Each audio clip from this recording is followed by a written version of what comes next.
के बिहारी मुझे देना सहारा, कहीं छूट जाए ना दामन तुम्हारा।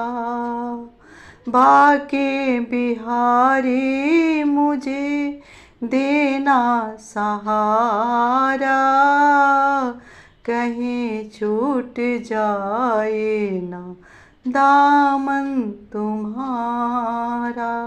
राधे राधे दोस्तों, मैं मीतू शुक्ला SPM ब्लॉग में आप सभी का स्वागत करती हूँ। आइए इस वीडियो के माध्यम से आज सुनेंगे वृंदावन की एक सच्ची घटना पर आधारित कथा, जो कि एक सेठ, साहूकार और एक जज की है। क्यों बाके बिहारी को अदालत में जाना पड़ा, अपने भक्त के लिए गवाह बनना पड़ा और उस भक्त को बरी किए। भक्त को बरी होने के बाद जज की कुर्सी क्यों छोड़ दी और जज ने जाकर के वृंदावन में बाके बिहारी की भक्ति करने लगे। तो प्रिय दोस्तों, ये बहुत ही सुंदर कथा है। ये कथा सच्ची घटना पर आधारित है, क्योंकि वृंदावन में आए दिन कुछ न कुछ ऐसी घटना घटती रहती है बाके बिहारी के सच्चे भक्तों के साथ। उस घटना में से एक घटना आज मैं आप सबके लिए लेकर के आई हूँ। इस कथा को पूरा सुनिएगा, क्योंकि ये कथा सुनने मात्र से बाके बिहारी में आपकी श्रद्धा बढ़ेगी और आपके जीवन में जो भी परेशानी है, कठिनाइयाँ है, बाधा है, संकट है, वो अवश्य ही टल जाएगी।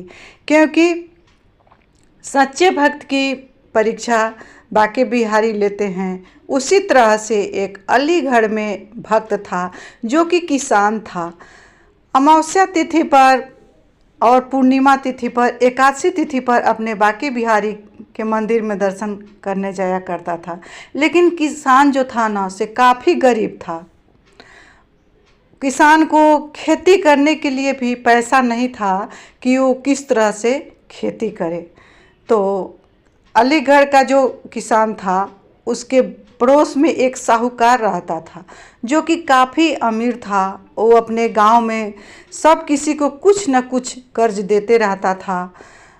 एक दिन किसान ने सोचा कि क्यों न मैं कुछ जो अपना ज़मीन है उसको गिरवी रख करके कुछ पैसा ले करके उस साहूकार से और अपने खेती में लगाऊं, और खेती से जो भी उपज होगा उससे मैं साहूकार का पैसा धीरे धीरे चुकता कर दूंगा। इस तरह से किसान ने गया साहूकार के पास और साहूकार से पैसा मांगी कि ये मेरा रहा खेत, आप इस मेरे ज़मीन को रखिए और मुझे कुछ पैसा दीजिए। धीरे धीरे मैं फसल उगाऊंगा और अन्न बेच करके आपको पैसा चुकती करूंगा। उसके बाद में जो भी मेरा ज़मीन है वो मैं गिरवी से छुड़ाऊंगा। इस तरह से साहूकार ने किसान को पैसा दिया। किसान ने पैसा लिया और जा कर के मन से खूब खेती करने लगा। खेती में से जो कुछ निकलता था उसको ले जा कर के साहूकार के यहाँ जमा करता था। जमा करते करते एक दिन ऐसा आया कि साहूकार ने सारी पैसा ले ली और जो किसान था उसका कर्ज उतर गया। उस दिन जिस दिन कर्ज पूरा चुकता हुआ, उस दिन किसान ने बोला कि आपका आज कर्ज पूरा चुकता हो गया, आप ये लिख लीजिए कि मैंने गोवर्धन दास को जो भी कर्जा दिया था वो वापस मिल गया। आज मैं इनका ज़मीन जो है वो गिरवी से छोड़ रहा हूँ। इस तरह से लिख लीजिए। अफसोस की बात है कि उस दिन साहूकार का जो भी कागज़ लिखा हुआ था वो नहीं मिला। वो एक छोटा सा पुड़िया बना करके दिया, उसमें लिख दिया कि मैं इस किसान का खेत को छोड़ता हूँ, इसने मेरी सारी कर्ज चुकता कर दी है। किसान जो था सो काफ़ी ईमानदार था। किसान ने बोला कि अच्छा महाराज, आप पर मुझे पूर्ण भरोसा है, आप मेरे साथ धोखा कभी नहीं करेंगे। इस तरह से किसान ने अपने घर को चला गया। धीरे धीरे समय बीतते गया। इधर साहूकार की मौत हो जाती है और उसको अंतिम कार्यक्रम करने के लिए साहूकार का बेटे आते हैं और उनका अंतिम कार्यक्रम करते हैं। उसके बाद जब साहूकार की डायरी उठाई साहूकार के बेटे ने, तो देखा कि पिताजी तो काफ़ी कर्ज दे चुके हैं। उसमें गोवर्धन दास का नाम था, जो कि किसान थे। उनका भी नाम था कि उनका ज़मीन गिरवी है और इतना पैसा लिए हुए हैं। इस तरह से पैसा मांगने के लिए जब पिताजी का कार्यक्रम अंतिम हुआ, उसके बाद पैसा मांगने के लिए साहूकार के बेटा चला गया गोवर्धन दास के यहाँ, यानी किसान के घर पर चला गया।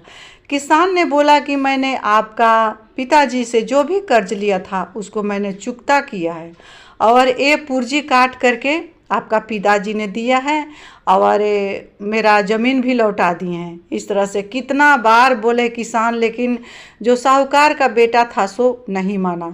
बोला कि नहीं, पिताजी का डायरी में साफ साफ लिखा हुआ है कि गोवर्धन दास इतना पैसा लिए हैं और उनका ज़मीन जो है सो गिरवी रखा गया है। जब पैसा चुकता करेंगे तो ये ज़मीन को छोड़ा जाएगा। किसान को काफ़ी समझाने के बाद जो साहूकार का बेटा था सो बात को नहीं समझी और अदालत में जा कर के उन्होंने केस कर दी। अब समन आया किसान यानी गोवर्धन दास के पास। गोवर्धन दास ने अदालत में गए। वहाँ जा कर के जज साहब ने सुनाई कि आपने साहूकार का पैसा लिया है और आप पैसा नहीं देंगे इतने दिनों के अंदर में, तो आपका जो ज़मीन है सो साहूकार का हो जाएगा। इस तरह से सुनने के बाद किसान काफ़ी परेशान हो गए और सोचने लगे कि अब मैं क्या करूं। किसान जब घर में आए, फिर समन आया कि आपको 3 दिन का बाद हाजिर होना है कोर्ट में और साबित करना है कि आपने साहूकार का पैसा लौटाया है। अगर कोई गवाही हो तो लेकर के चलिए, कोर्ट में हाजिर होइए। किसान ने काफ़ी परेशान हुए और उस दिन अगल बगल अड़ोस पड़ोस में सब किसी को देखा और सबसे हाथ जोड़कर बोला कि आप लोग चलिए, मैंने साहूकार का पैसा लौटा दिया है, आप लोग चलिए गवाही दे दीजिए कि मैंने पैसा लौटाया है। लेकिन कोई नहीं किसान के साथ गया, क्योंकि सब लोग कुछ न कुछ साहूकार से उधार लिए थे, इसलिए किसान का साथ कोई नहीं दिया। किसान ने फिर गया कोर्ट में, वहाँ पर खड़ा हुआ। जज साहब आए और बोले कि आपको समन जारी हुआ है, आपका जो गवाही है उसको आप हाजिर करिए। गवाही बोल देगा कि आपने पैसा दे दिया है साहूकार का, तो ज़मीन आपका हो जाएगा। अगर गवाही नहीं मिला तो ये ज़मीन हो जाएगा साहूकार का। किसान बोले कि हाँ, मुझे गवाही तो मिला है। जज साहब बोले गवाही का नाम क्या है? गवाही का नाम है बाके बिहारी। जज साहब ने लिख लिए, बाके बिहारी का नाम लिख लिए और जज साहब बोले कि पिता का नाम क्या है? तो पिता का नाम है हरिदास। लिखने के बाद साहूकार और किसान दोनों को जज साहब ने छोड़ दिए। दोनों अपने अपने घर आए और 3 दिन का टाइम दिए कि 3 दिन में ये फैसला होगा कि ज़मीन किसका है और किसका नहीं है। इधर घर में जब किसान आए तो काफ़ी परेशान थे। अपने बाके बिहारी से आकर के प्रार्थना की और बोले कि हे बाके बिहारी, अब आज आप ही के हाथों में है। हरिदास जी ने बहुत प्रार्थना की, बहुत रोए और गिड़गिड़ाए।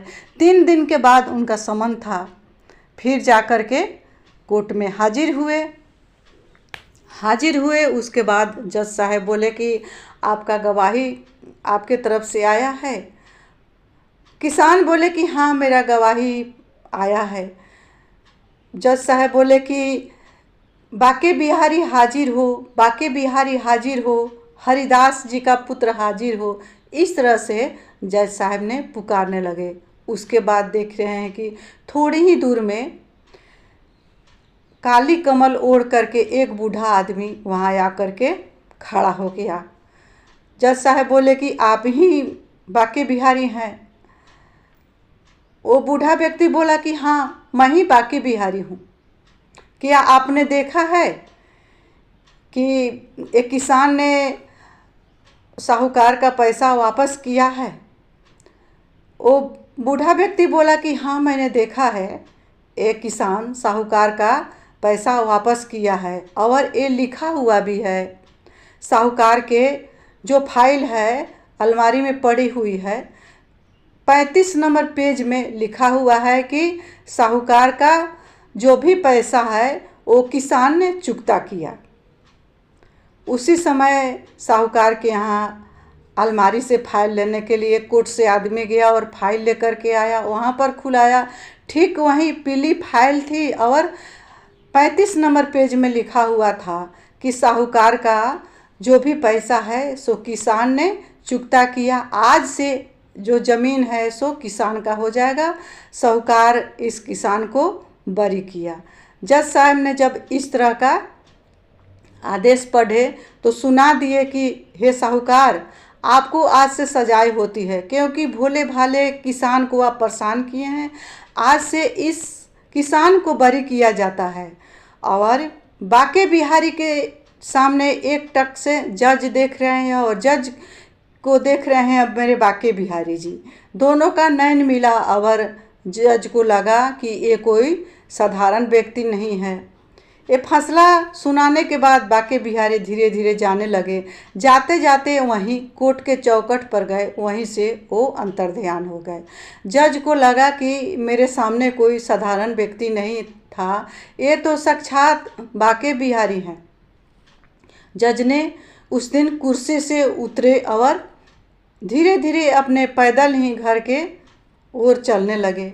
उन्होंने अपनी गाड़ी, अपनी बॉडीगार्ड सब को छोड़ दिया और अपने घर की ओर चलने लगे। जब घर में आए तो देख रहे हैं कि उनके घर में उनकी पत्नी बाके बिहारी को शाम का भोग लगा रही है।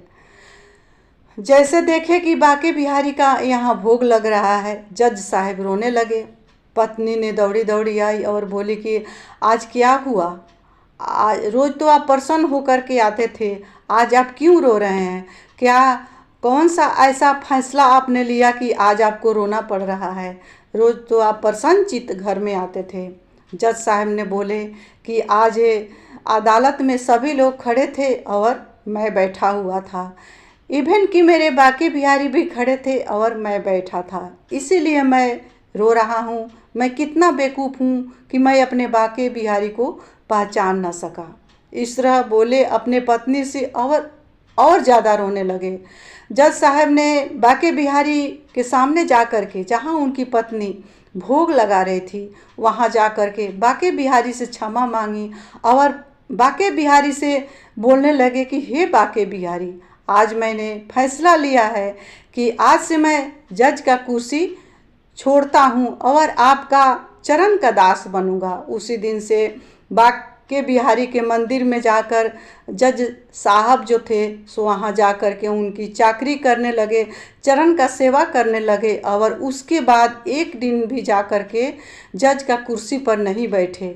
आज भी जो बाके बिहारी के मंदिर में जज साहब ने सेवा की, उनका नाम पागल बाबा पड़ गया और वहाँ पागल बाबा के नाम से उनका मंदिर बना हुआ है। जज बाबा उन्हीं को कहा जाता है और पागल बाबा उन्हीं को कहा जाता है। ऐसे हैं मेरे बाके बिहारी, सबके लाडले, सबके प्यारे, सबके दुलारे हैं मेरे बाके बिहारी। जब कुछ भी समझ में नहीं आए तो सब कुछ अपने बाके बिहारी पर छोड़ देना चाहिए, क्योंकि सच्चे मन से कोई भी कार्य किया जाता है, उसमें कोई लक्षण लगाता है तो वो सब कुछ बाके बिहारी पर छोड़ दीजिए, क्योंकि इनका अदालत सबसे बड़ा है। ये जो फैसला करेंगे उसको कोई काट नहीं सकता है। तो इसी के साथ मैं अपने वाणी को विराम देती हूँ।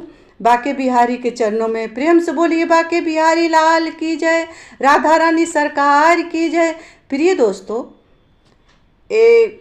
बाके बिहारी की जो सच्ची कथा है सो कैसा लगा आप सबों को कमेंट बॉक्स में अवश्य लिखिएगा।